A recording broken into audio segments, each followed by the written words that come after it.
Assalamualaikum warahmatullahi wabarakatuh. Selamat pagi, siang, sore, dan malam. Kami dari kelompok 4, kelas 11 IPS 2, ingin mempresentasikan hasil kerja kami, yaitu tentang perlawanan rakyat Jawa atau Perang Diponegoro. Sebelumnya izinkan kami memperkenalkan diri terlebih dahulu. Yang pertama ada Davina Nurhaliza, tugasnya sebagai yang mempresentasikan. Yang kedua ada Debbie Anggun Puspitasari, tugasnya sebagai yang membuat Google Form, soal, dan mempresentasikan. Yang ketiga ada Juendi, tugasnya sebagai yang mempresentasikan. Yang keempat ada Nataya Naswakalisa, tugasnya sebagai yang membuat PPT dan mengedit. Yang kelima ada Sabita Oktaviani Fauzi, tugasnya sebagai yang mencari materi. Dan yang keenam ada Wahyu Alfarizi, tugas sebagai yang mempresentasikan. Berikut penjelasannya, selamat menyaksikan. Latar belakang. Perang Jawa juga terkenal dengan sebutan Perang Diponegoro. Perang melawan penjajahan di Jawa Tengah dan Timur yang berlangsung antara tahun 1825 sampai dengan 1830. Perjuangan ini ditunjukkan pada kekuasaan asing, yaitu penguasa Hindia Belanda yang selalu ikut campur dalam urusan pemerintah Yogyakarta. Yang menjadi pemimpin peperangan adalah putra Sultan Hamengkubuwono III dari selirnya yang bernama Pangeran Diponegoro. Berikut adalah foto Sultan Hamengkubuwono III dan Pangeran Diponegoro. Kesultanan Yogyakarta pada tahun 1822 setelah wafatnya Sri Sultan Hamengkubuwono IV dikuasai oleh Residen Yogyakarta Hendrik Simsart yang mencampuri urusan kekuasaan keraton. Sementara itu, Gubernur Jenderal Van der Capellen meminta seluruh tanah sewa dikembalikan kepada pemilik dengan kompensasi tertentu. Hal ini tidak disetujui Pangeran Diponegoro karena akan membawa keraton kepada kebangkrutan atas banyaknya tanah yang dikembalikan. Namun, Simsart berhasil meyakinkan Ratu Ageng dan Patih Danurejo selaku wali raja untuk memuluskan kebijakan tersebut. Keraton terpaksa meminjam uang dari Kapitan Tionghoa untuk membayar kompensasi tersebut. Perang Diponegoro sendiri dapat dikatakan disebabkan oleh menguatnya pengaruh Belanda di dalam keraton. Banyak di antara punggawa keraton yang memihak Belanda karena mendapatkan keuntungan sendiri. Pangeran Diponegoro memutuskan hubungan dengan keraton pada Oktober 1824 dan pulang ke Tegarejo. Perang akhirnya pecah ketika Simsart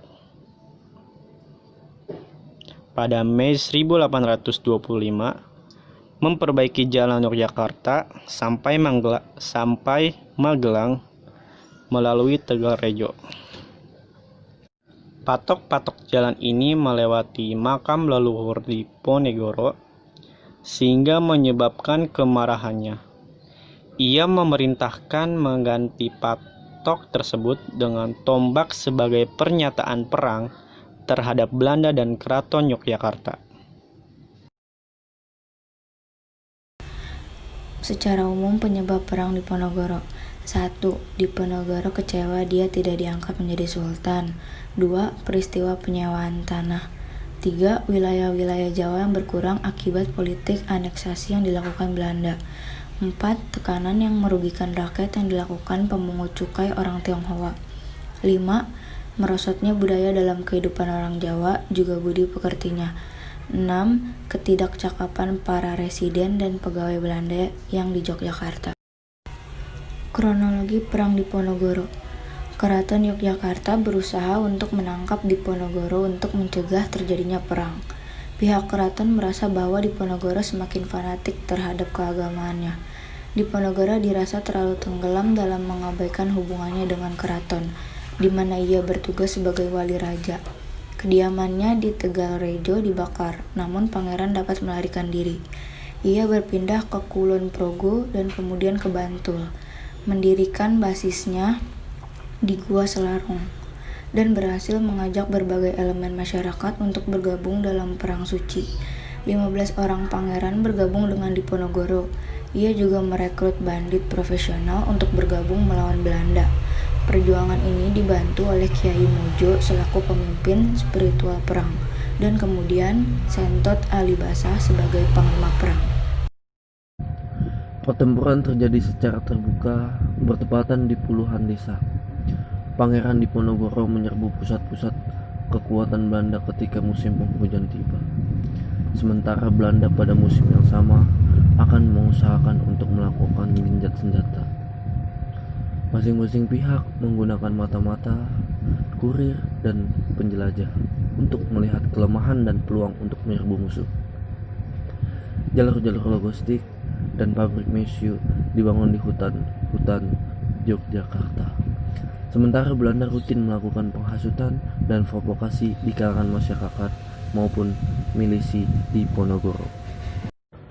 Perang berlangsung secara stagnan sampai dengan tahun 1828 ketika Belanda di bawah Jenderal de Kock menerapkan teknik benteng stelsel yang berfungsi untuk menjepit pasukan Jawa.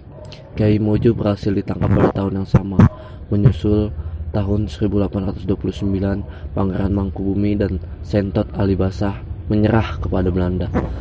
Pada Maret 1830, Pangeran Diponegoro yang terjepit di Magelang kemudian menyerah kepada Belanda dengan catatan anggota-anggota laskarnya dilepaskan seluruhnya. Akhir Perang Jawa atau Diponegoro.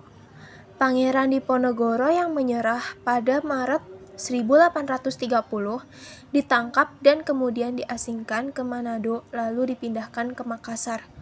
Pasukan-pasukannya yang tidak lagi memiliki pemimpin kehilangan semangat untuk berjuang. Berakhirnya Perang Jawa ini membawa pemimpin-pemimpin di tanah Jawa kehilangan harapan untuk melawan Belanda.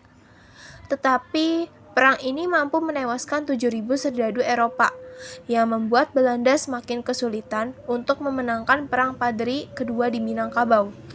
Setelah perang berakhir, populasi Yogyakarta menyusut separuhnya, sementara keturunan Pangeran Diponegoro diusir dari keraton. Sepertinya hanya itu saja yang dapat kami sampaikan pada presentasi kali ini. Kurang lebihnya kami mohon maaf. Terima kasih juga karena telah menyaksikan video kami. Wassalamualaikum warahmatullahi wabarakatuh.